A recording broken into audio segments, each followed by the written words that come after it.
My name is Brian Kaz, and I'll be teaching you today how you can make money online off of leads, regardless if it's leads for your own business or website, or if you're looking to monetize those leads in other ways. And I'll teach you a little more about that in a second. Now, a little bit about me. As Mark said, I never really had a job. I basically went straight from college to completely working for myself online. In fact, the only or the closest thing I ever really had to a job was while in college, extremely part-time. I'm talking usually 1 day a week, every couple weeks or so. I did research at prisons on psychopaths. So it's in the psychology field. And, at first I thought it would be fun. It was fun for probably about a month, being in a closet-sized room, sitting maybe 4 feet away from, these guys.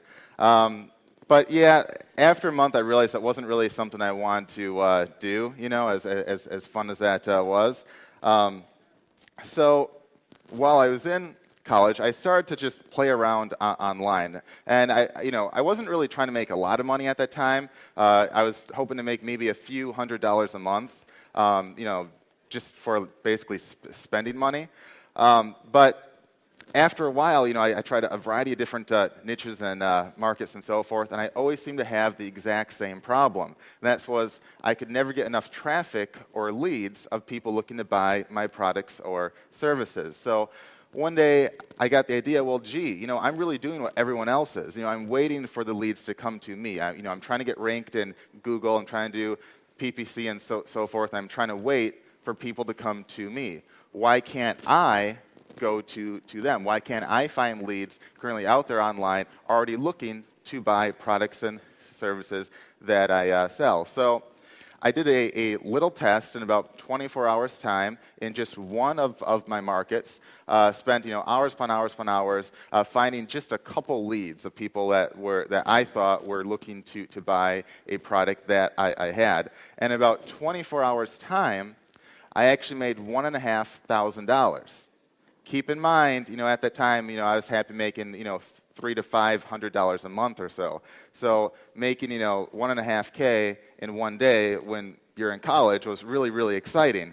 And that was really the day that changed my mindset and made me treat it as an actual business instead of treating it more so as a hobby. So since then, I applied it in a variety of other markets and found that concept worked just as well, if not better. That's going to leads instead of waiting for them to come to you. So by the time I was done with my bachelor's degree, I was already making enough where I really didn't need to get a job. I really didn't need to go after the PhD, which if any of you are in psychology, you probably know you basically need a PhD to go anywhere in that. But flash forward 4 or 5 years later, I now run several businesses, as Mark said. Even though I work from home, I do actually have an office on the opposite side of the coast, where we actually have in-house workers and so forth. And again, done a lot of consulting and so forth. But what got me there, again, was really the concept of going to leads instead of waiting for them to come to you. So what we'll be talking about today is we'll talk about how technology can change the way that you get leads online and how really you can be in the driver's seat. And secondly, I'll show you an innovative method of how you can generate leads of going to them instead of waiting for them to come to you. And lastly, I'm going to do a live demo on stage showing you how to get 83 leads of people looking to buy your products and services in about 18 seconds. Does that sound like something you guys would want to see? 83 leads in 18 seconds of people looking to buy your products and services completely from scratch. So let's hope that the net is actually working today. All right. One thing that I find very, very ironic and kind of sad almost is that it doesn't matter if you're an offline business or an online one or a guy making 100 pounds a month or a guy making 100 million pounds a month. They all tend to advertise in what I think is the wrong way. They try to target way too broad of a group. For instance, a car dealership might spend tens of thousands of pounds advertising to entire regions, hoping that only a select few of those people will want to buy a car, and hoping that of those few that want to buy a car, a handful of those will want to buy a car from them. Now, the main problem with that is that 99.99% of their advertising budget is wasted on people that never wanted to buy a car to start with, okay? And they're hoping that they make enough sales where they not only make back their high advertising costs, but they make some profit as well. But that carries a very big risk. If the advertising campaign doesn't go as well, guess what happens? You're out tons and tons and tons of money. Well, online, there's actual secret lead sources where people actually already have their credit cards in hand, hands raised, telling you exactly what they want to buy. They're just waiting for someone to show them exactly where they can buy that. And advertising to those people doesn't cost you a penny. So not only is your return on investment huge, because you're not spending any money advertising to these people, but your conversion rates are much, much higher because you're only going to people already asking to buy your products and services. If someone's in the back of the room saying, hey, I'm looking to buy a new car, and I'm looking to spend about, let's say, 10,000 pounds on it, how hard do you think it is to sell that person a car for 10,000 pounds? Not all that hard. How hard do you think it is to sell someone that's looking to buy a 2-pound can of Mountain Dew? Not that hard, right? If they're telling you, I'm looking to buy, a can of Mountain Dew, it's not that hard to sell them a can of Mountain Dew. Likewise, if someone's looking to buy a 5,000-pound product or service, how hard do you think it is to sell them a $5,000 or 5,000-pound product or service? Again, not that hard. And that's why I actually prefer to target more high price point stuff, because if someone's asking to spend 5,000 pounds or so, I'd rather go after that lead than go after a lead saying, hey, I'm looking to buy a 5-pound product. It's worth more of my time, and if you change your mindset like that, I think you'll be making a lot more money a lot faster.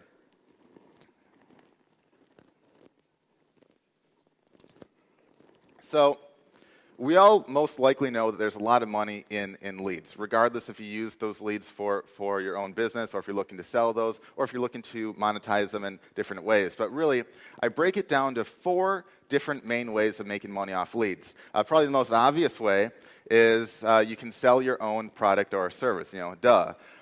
The second way, which is probably my favorite way, and I'll talk in a little more detail about each of these in a second, is to become a middleman, which is where you don't even need your own product or service. And you basically match up buyers and sellers. And again, I'll talk more about that in a few minutes here. The third way is to generate a lead database to rent or sell.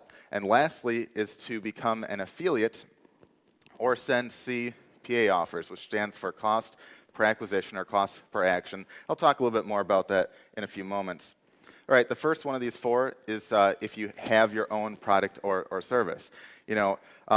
When you deal with leads for your own product or service, you don't just want any lead. You want leads of buyers already wanting to buy your product or service. And the key here is to focus on where are they in the buying cycle. And this is a mistake that a lot of people make, regardless if they're trying to find leads or if they're trying to rank in Google or anything like that. And it's that they want to target the wrong keywords or the wrong types of leads. For instance, if you're trying to sell an LCD TV, you don't want to look for leads talking about an LCD TV, or you don't want to rank for the keyword in Google LCD TV. Does anyone know why?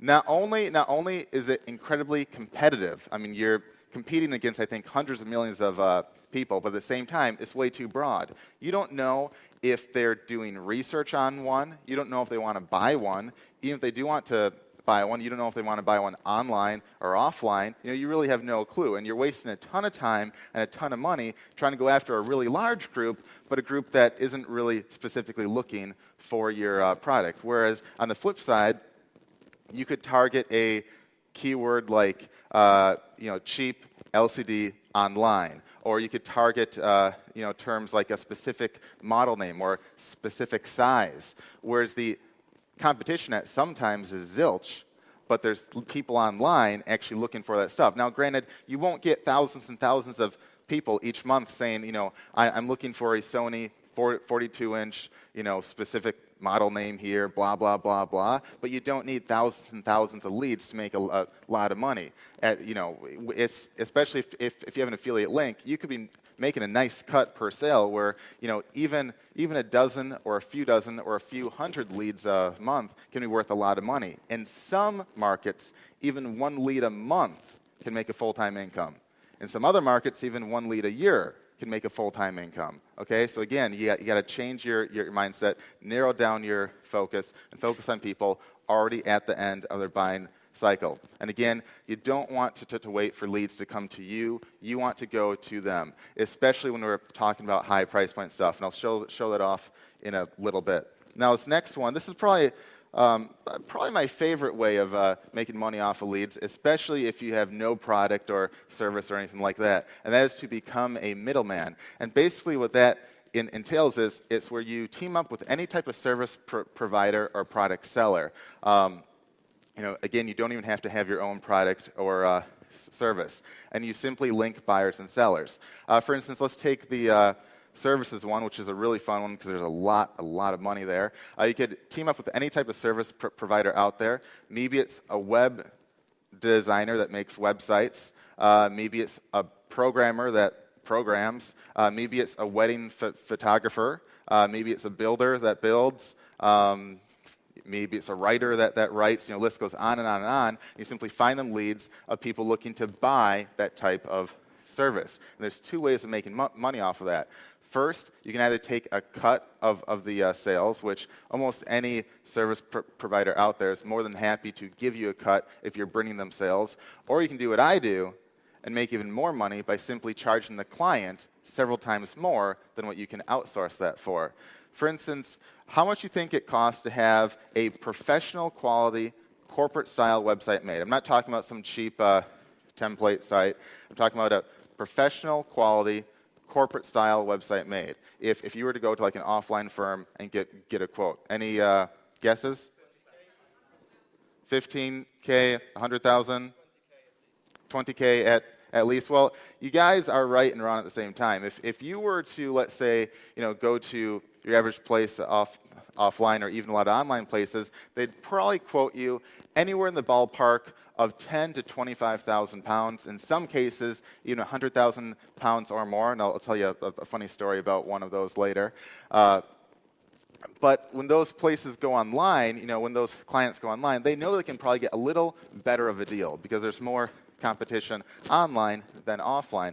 But they still might think that, again, 10,000 pounds might be, a really, really dirt cheap deal there. Well, online, you can actually get a professional quality corporate style website made for as little as 25 to 75 pounds. Okay, as little as 25 to 75 pounds, even from local graphic designers. Okay, I'm from the Midwest back in the States, and even there, I have guys willing to do complete websites for as little as $50 to $150, okay? And what you can do then is that you can find these clients willing to pay you thousands of pounds or thousands of dollars, outsource that for a fraction of the price, and keep almost all of that as pure profit. If you want to get even more money, you can outsource it to other nations overseas, places like the Philippines and so forth. You can get really top-notch quality workers that work dirt cheap, okay? For instance, I have one that works for $250, which is, I believe, about 180 pounds or so, per month as a full-time writer, which is more money than a professor would